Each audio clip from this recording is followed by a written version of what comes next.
त्यो छ। अब बुटी मैले खोज्नु छ डाँडै गइदिन्छु भने डाँडै लगाएर राख्दै हो, त्यो त पावरफुल त हनुमान जी। तर अचम्मको कुरा के रहेछ थाहा छ हनुमानको?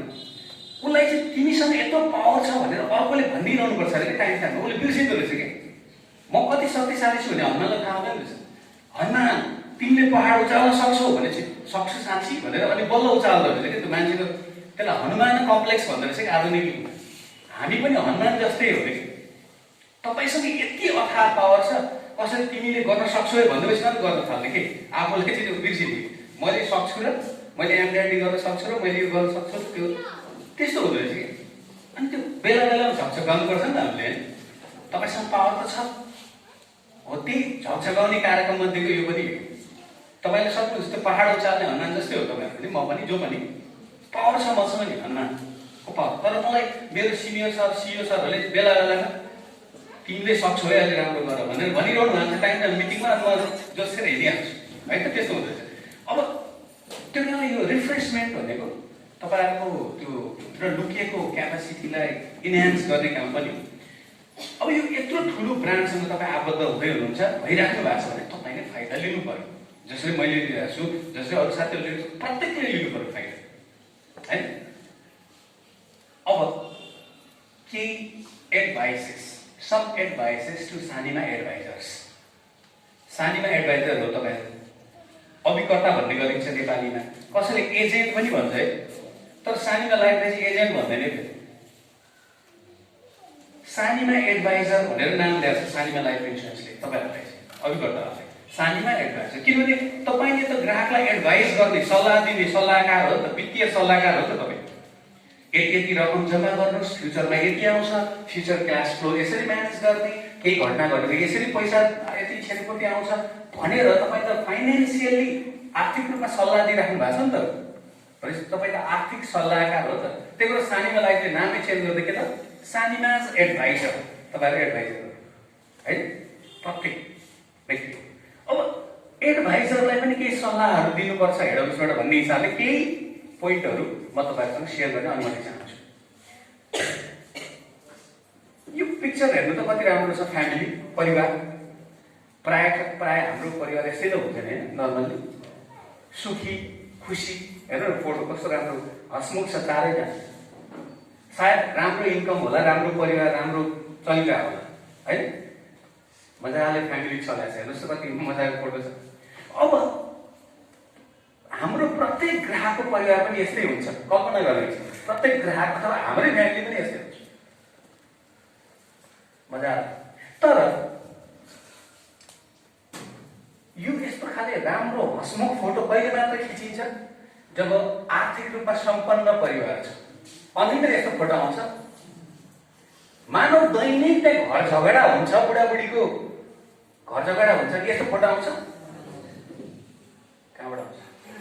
घर झगडा दिनौ बेलुका गयो कि झगडा परेको छ, बिहान उठ्यो कि झगडा परेको छ, कहाँबाट फोटो आउँछ? अनि त्यो झगडा किन पर्छ? के कारण हो झगडा? यस 95% झगडाको कारण चाहिँ पैसा हुन्छ, आर्थिक हुन्छ। पैसा छैन भने बेला दिँदैन घर झगडा। यो त्यो 95%, 5% मात्रै अरू फेसबुकको पासवर्ड दिएन भनेर झगडा पर्छ आजकल बुढाबुढी। त्यो चाहिँ 5% अर्को कारण हुन्छ। खालि फेसबुक चलाएर बसेर त कोसँग च्याटिङ भन्ने झगडा पर्छ, तर त्यो 1-2% मात्रै। 95% घर झगडा चाहिँ पैसा कमाउनु सकेन, पैसा कमाउनु सकेन भन्छ बुढी अथवा बुढा होइन, तनावले त्यो कारणले घर झगडा आउँछ। त्यसको समाधान हुँदैन। पैसा कमाएर देखाइदिएपछि कहाँ झगडा हुन्छ त? अब घर झगडा पऱ्यो भने तनावै लिएर बस्छ हुन्छ, कारण के हो? पैसा कमाएको सकियो नि। त्यसको लागि सानीमा लागि छँदैछ। अब सुशीलजीले चाहिँ 30 लाख रुपियाँ प्रिमियम हाल्दाखेरि 9-10 लाख त उहाँले कमाउनु भयो त। 9-10 लाख भनेको एक वर्षमा 9-10 लाख नर्मल कमिसन मात्रै भनेको कति हुन्छ महिनाको? लगभग 80-90 हजार त हुन्छ नि है। त्यस्तो अवसर त तपाईँलाई दिइरहेछ। अब मैले यो फोटो देखाउनुको कारण चाहिँ अर्कै छ। फोटो देखाउनुको कारण अर्कै छ। हामी एडभाइजरको रूपमा, अभिकर्ताको रूपमा कुनै यस्तो परिवारमा प्रवेश गर्यौँ बिमाको कुरा गर्नलाई। अब हामीलाई थाहा हुनुपर्छ कि यो परिवारको यो व्यक्तिहरूलाई कसरी कन्भिन्स गर्ने, कसलाई चाहिँ कुरा गर्ने, कसको बिमा गर भन्ने, कति लाखको बिमा गर भन्ने, कति वर्षको लागि बिमा गर भन्ने, यो त थाहा हुनु पर्यो नि त परेन। टेक्निकली भन्न सक्नु पर्यो। फेरि तपाईँलाई जति मन लाग्यो त्यति भन्दैन हुँदैन। टेक्निकल छ नि त, यसको नियम छ नि त। यत्रो व्यक्ति छ भने यति वर्षको बिमा गराउने, उसको लागि यो प्रोडक्ट भनेर हामीले त्यसो मिलाएर बनाएको छ नि त कम्पनीले नम्बरबाट प्रोडक्ट। यस, तपाईँलाई जुन मन पर्यो, तपाईँलाई जुन बेस्ट लाग्यो त्यही बेस्टमा खोजेर किन्छ त मान्छेले किन्दैन। तपाईँलाई टेक्निकल आइडिया हुनु पर्यो कि यो परिवारमा म त्यही तपाईँलाई फर्स्टमा त्यही सेयर गर्दैछु। यसरी परिवारमा प्रवेश गरेपछि कसको बिमा गर्न ठिक हो? परिवारमा 4 जना छ, 4 जनाको बिमा गर्न सक्दैन नि त, सक्छ त त्यो परिवारले? कसको चाहिँ गर्ने एउटा प्रश्न, त्यसको म आन्सर दिन्छु। अनि कति रकमको गर्ने, 10 लाख, 20 लाख, 1 करोड, 5 करोड कतिको गर्ने, त्यसको पनि म तपाईँलाई फर्मुला बताउँछु कसरी भन्ने। अनि कति वर्षको लागि गर्ने त, 15 वर्षको बिमा भन्ने कि 20 वर्ष भन्ने कि 10 वर्ष भन्ने कि, त्यो पनि म तपाईँलाई त्यही फर्मुला बताउँछु।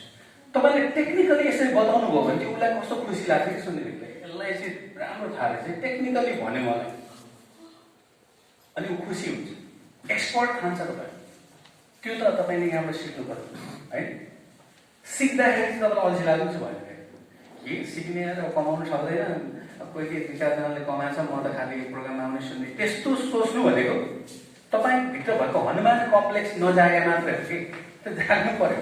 प्रत्येकले सक्नुहुन्छ कि तपाईँको क्वालिटी प्रयोग गर्नुहोस्। अब यहाँ उदाहरण लिउँ, यो परिवारमा यो व्यक्तिको उमेर 35 वर्षको श्रीमान ले सपोज, 35 वर्षको श्रीमान, अनि मानव 33 वर्षको श्रीमतीजी, अनि उहाँको बच्चा, छोरी 7 वर्षको, छोरा 4 वर्षको, उदाहरणको लागि यस्तो परिवारमा हामी पुग्यौँ, बिमाको कुरा गर्नु छ त। मानव त्यो श्रीमान चाहिँ, त्यो केटा चाहिँ ब्याङ्कको म्यानेजर अथवा कुनै काहीँ व्यापारी रहेछ, राम्रो इन्कम भएको रहेछ, महिनाको 1 लाख जति कमाउँदो रहेछ उसले। उदाहरणको लागि महिनाको कति कमाउँदो रहेछ, 1 लाख चाँडो कमाउँदो रहेछ। अनि त्यो 1 लाख जुन कमाउँछ महिनाको, अब कमाएर चाहिँ सबै त श्रीमतीलाई त दिँदैन नि, केटाहरूले दिन्छ, कता कता सेभिङ पनि गर्न के व्यवस्था।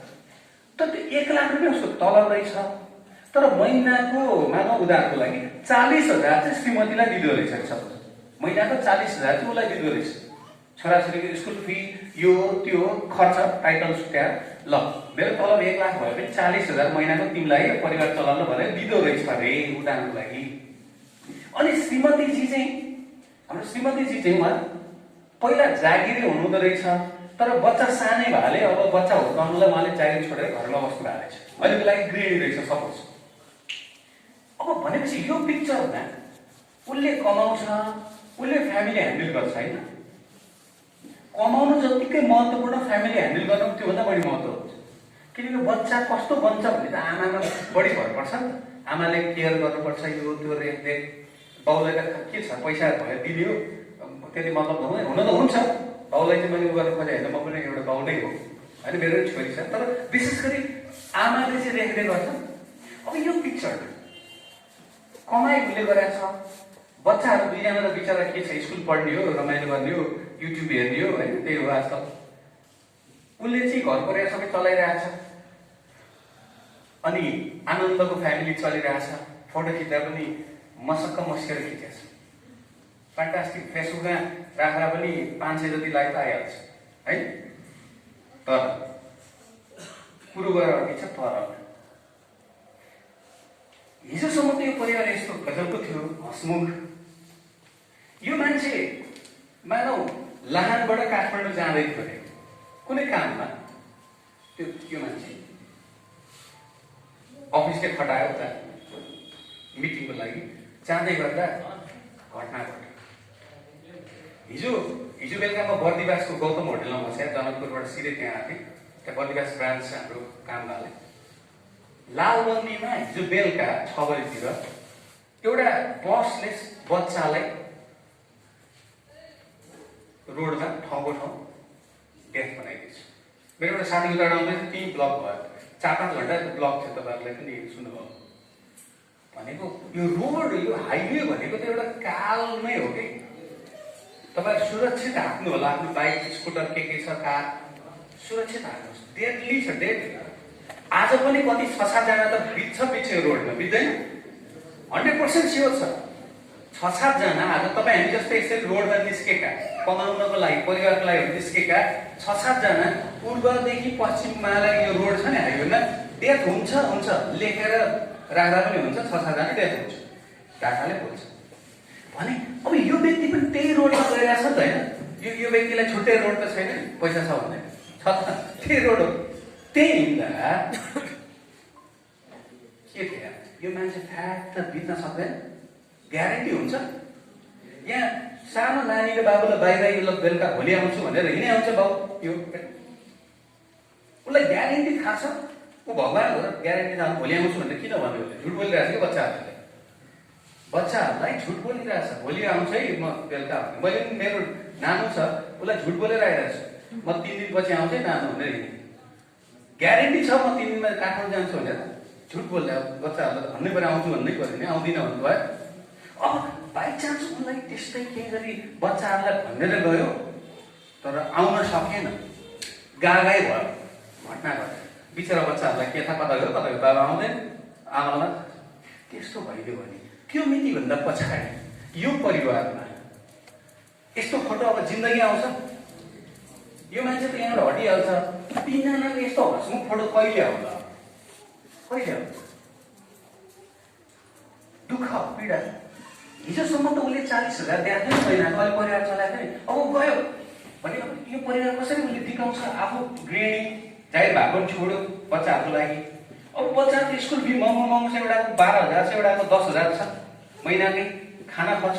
अब तनाव सुरु भयो त्यो परिवारमा, तनाव सुरु भयो नि।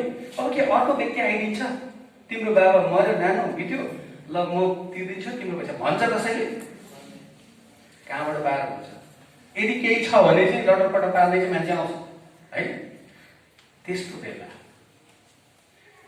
यदि यो व्यक्तिले आफ्नो जीवनकाल नै भनेको आफूलाई केही नहुँदै यदि एउटा सानो बिमा गरेर राखेका भए, जीवन बिमा गरेर राखेका भए, यसरी ऊ कतै जाँदाखेरि पनि आफू त आउन सकेन तर आफ्नो नाममा एउटा एफडी त पठाउन सक्थ्यो नि ब्याङ्कमा राख्नलाई, सक्दैन थियो?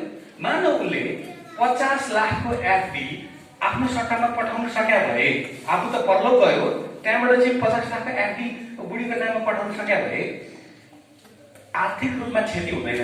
किन? उसले महिनाको 40,000 दिइरहेको थियो।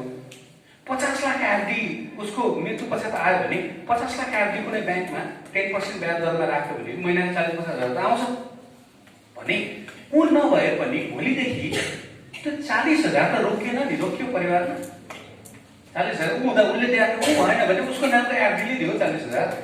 फाइनेन्सियल कम्पेन्सेसन भने फाइनेन्सियल भ्यालु कम्पेन्सेसन। जीवन बिमाले मान्छेको बिमा गराउने होइन साथीहरू, जीवन बिमाले मान्छेको आर्थिक मूल्यको बिमा गराउने हो। यो चाहिँ क्लियरली बुझ्नुपर्छ। मान्छे नर्मली हाम्रो बुझाइ के छ? जीवन बिमाले मेरो बिमा गराएको छ, उसको बिमा नो, मेरो फाइनेन्सियल भ्यालुको बिमा गरेको कि मेरो बिमा गरे हो त जीवन बिमा गरेपछि कारले हाने पनि नमर्नु पर्ने नि, भएन डङ्ग बिमा त्यो छ होइन। मेरो बिमा होइन, मेरो आर्थिक मूल्यको चाहिँ बिमा हुन्छ कि हो, त्यो उसको आर्थिक मूल्यको बिमा भएको। 50 लाखको बिमा गरेको थियो, अचानक बित्यो, उसले 40 लाख महिनाको 40,000 परिवारले गुमायो भने त, तर त्यो 50 लाख 40,000 आइरहेको फाइनेन्सियल कम्पेन्सेसन। मैले यो एक्जाम्पलमा भन्नु खोजेको के भन्दा कत्रो बिमा गराउने त भन्दाखेरि यो एक्जाम्पलमा त्यो व्यक्तिको 50 लाखको बिमा आवश्यक हुन्छ। किनभने महिनाको 40,000 त मासिक आउने एफडी त खोल्नु पर्यो नि त, किन उसले 40,000 दिइरहेछ नि त, 50 लाख चाहिन्छ। अब त्यो 50 लाखको भनेर कसरी बुझ्ने भन्दा सिम्पल फर्मुला, जसलाई पनि भन्न सक्ने फर्मुला, उसको इन्कम पत्ता लगाउने। पहिला तपाईँले कसैको घरमा जाँदा बिमा गरौँ न भन्दा उसले ल गरौँ न त भनेर भन्यो भने कति लाखको उदाहरण दिउँ भनेर हामीले सोध्ने चलन हुन्छ उल्टो। उसलाई बिचरालाई थाहा हुन्छ गएर कति लाख गर्ने कति लाख गर्ने, तपाईँले चाहिँ भन्नुहुन्छ। त्यसको लागि फर्मुला के छ? उसको इन्कम थाहा हुनु पर्यो, वार्षिक इन्कम। मानव उसले 1 लाख रुपियाँ महिनाको कमाउने व्यक्ति छ भने वार्षिक पत्ता लगाउने 12 लाख भयो होइन त? 1 लाख महिनाको कमाउँछ भने वर्ष कति भयो? 12 लाख भयो। इन्टु 5 गर्यो, इन्टु 5 वार्षिक इन्कमको इन्टु 5 गरिदिनु। बुझ्नुभयो? जोसुकैको वार्षिक इन्कम अनुमानित थाहा हुनु पर्यो तपाईँलाई, त्यति चाहिँ इन्टु 5 हो। एक्जाम्पल दिँदा त्यति बिमाकोबाट सुरु गर्नु। 1 लाखको तल खाने व्यक्तिलाई 12 लाख इन्टु 5 भने 60 लाखको बिमा भनेको 50-60 लाख भन्नु न है। 50-60 लाखको बिमाको एक्जाम्पल दिनुपर्छ। उसलाई चाहिँ 10 लाख 5 लाखको बिमाको एक्जाम्पल दिएर उसलाई मतलब हुँदैन, गर्दैन। अनि 5 करोड गर भनेर गर्दैन, रेन्जमा भन्नु पर्यो नि त उसको हैसियत अनुसार हैन। 1 लाख तल भन्ने व्यक्तिले 50-60 लाखको बिमा गर्छ। अब 50,000 तल भन्ने व्यक्ति भेट्यो भने के कतिको भन्ने त एक्जाम्पल दिनु। 50,000 इन्टु 12 भने 12-5-60 6 लाख रुपियाँ वर्षको 6-5-30। 50,000 तल भन्ने व्यक्ति 30 लाखको बिमा तपाईँले एक्जाम्पल दिनु सुरु गर्नु पर्यो। उसलाई भनिरहनु पर्दैन फेरि तपाईँको हैसियत अलिक कम रहेछ 30 लाखको 30 लाख भन्नु त मिलेन फेरि मान्छेको लागि त हैसियत कम छ भन्नु त हुँदैन। तपाईँले यो फर्मुला थाहा हुनु पर्यो। अनि साइकोलोजिकली भन्नु हजुरलाई बेस्ट हुने 30 लाखको भनेर भन्नु पर्यो है। कसैको व्यापारीहरू त महिनाकै 10 लाख कमाउँछ, वर्षको 1 करोड 20 लाख कमाइदिन्छ भने इन्टु 5 भने त कतिको 5 करोड भयो नि।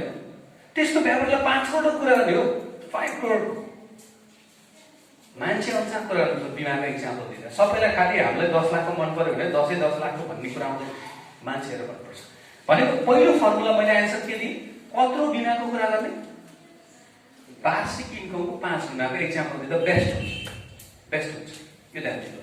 अनि अब परिवारमा कसको गर्ने त 4 जना फ्यामिली मेम्बर छ, परिवारमा कसको बिमा चाहिँ गर्दा यो साइन्टिफिक विश्वव्यापी चलेको के हो फर्मुला भन्दाखेरि परिवारमा हेर्ने त्यसमध्ये सबभन्दा ठुलो फाइनेन्सियल भ्यालु कसको छ त्यो परिवार उसको चाहिँ बिमा गर्नुपर्छ पहिला। अरू पनि गर्नु पैसा छ भने गर्दा भयो, तर फर्स्ट इन्सुरेन्स गर्न आवश्यक भनेको जसको बढी फाइनेन्सियल भ्यालु छ उसको बिमा पहिला हुन जरुरी छ। अब यो व्यक्तिको यो फ्यामिलीमा फाइनेन्सियल भ्यालु कसको छ भनेको यस फाइनेन्सियल भ्यालु भने जसको मृत्यु हुँदा परिवारलाई आर्थिक रूपमा क्षति पुग्छ त्यो व्यक्तिलाई फाइनेन्सियल भ्यालु भएको व्यक्ति भनिन्छ। अब यो परिवारमा यो व्यक्तिको मृत्यु भयो भने त महिनाको 40,000 त घाटा लाग्यो नि परिवार, 40,000 उसले दिइरहेको थियो नि, अरूले त दिएको थिएन नि। फाइनेन्सियल भ्यालु कसको रहेछ यो ज्ञानमा उसको रहेछ। त्यो भएर स्वतः रूपमा यो परिवारमा बिमा गर्न जाँदा हामीले कसलाई सल्लाह दिने पहिला उसको बिमा गराउने हो। बच्चा छ भन्दैन बाउलाई पनि बिमा गर्छ, बाल सौगात गरेर बेस्ट हुन त गराउनु पर्यो, जुन बिमा गराएर राम्रो हो। तर टेक्निकल्ली एक्सपर्टिजको हिसाबले बुझाउँदा चाहिँ तपाईँले भन्नु पर्यो हजुरको नानी बाबु पनि राम्रो रहेछ, बिमा गर्न जरुरी छ। तर बिमाको सिद्धान्त अनुसार बिमाको आवश्यकता अनुसार हजुरको चाहिँ बिमा हुन आवश्यक छ भनेर सल्लाह दियो भने रियल कुरा गरे यसले भन्ने हुन्छ। अनि त्यसपछि जीवनको मूल्य त सबैको छ नि, श्रीमतीको पनि मूल्य छ, बच्चाको पनि मूल्य छ, सबैको गर्नु छ नि। पैसा फाइनेन्सियल अलिकति इन्कम अरू फर्दर इन्कम छ भने सबैको गर्नु छ। दुईटा आन्सर दिएँ मैले, एउटा कति लाखको बिमा गर्ने त्यो फर्मुला, अर्को कसको बिमा गर्ने। कोही साथीहरूले कस्तो बिमा ल्याएको हुन्छ फिर्ता पनि हुन्छ भने बिमा कम्पनीले गर्दैन बिमा। 60 वर्षको बाबाको बिमा लिएर 57 वर्षको आमाको बिमा गर्ने नेभर कम्पनीले बिमा गर्दै। बिमा कस्तो मात्र जसको फाइनेन्सियल भ्यालु छ उसको गर्छ भनेर भनिसकेँ मैले। अब 60 वर्षको बाबा जो घरमा बस्छ उसको डेथ हुँदा कुनै असर पर्छ फाइनेन्सियली भनेको उसको फाइनेन्सियल भ्यालु छ परिवारलाई छैन भने उसको बिमा गर्न खोज्नु भनेको गोलमाल छ। त्यही दालमै कुछ काला आयो भन्छ बिमा कम्पनीले त्यसरी लिन्छ। 35 वर्षको छोरो हुन्छ, 60 वर्षको बाउको म बाउलाई धेरै माया गर्छु बाउको चाहिँ बिमा गर्नु पर्यो। उल्टो हामीले उल्टो बुझ्छ, माया होइन माया छ भने ब्याङ्कमा एफडी खोल्दैन नि बाउको नाममा, बिमा गर्न आउने हो त। बिमा त तिम्रो गर्ने हो, बाउलाई हवाला राख्ने हो। माया छ भने त तिमीलाई के भयो भने त बाउले खानु परेन, उता पाल्ने कोही छैन, त्यो मोडेल आउँछ क्या बिमामा चाहिँ। रियालिटी यो हुन्छ है। त्यही भएर मैले एडभाइजर साथीहरूलाई चाहिँ अलिक बेसिक रूपमा बुझाउनु परिरहेको छु कि बिमा आइसकेपछि नफर्कियोस् होइन। मान्छेको त नियत विभिन्न हुन्छ नि त मार्केटमा होइन। तपाईँले बिमा कुरा गर्नुभयो, एउटा मान्छे चतुर छोराले चाहिँ गजब सिक्दैछ, मरेपछि पैसा आउने, मेरो बाउ त मर्ने बेला भएको छ, गरिदिनु पऱ्यो, पैसा आफैले हालिदिन्छु।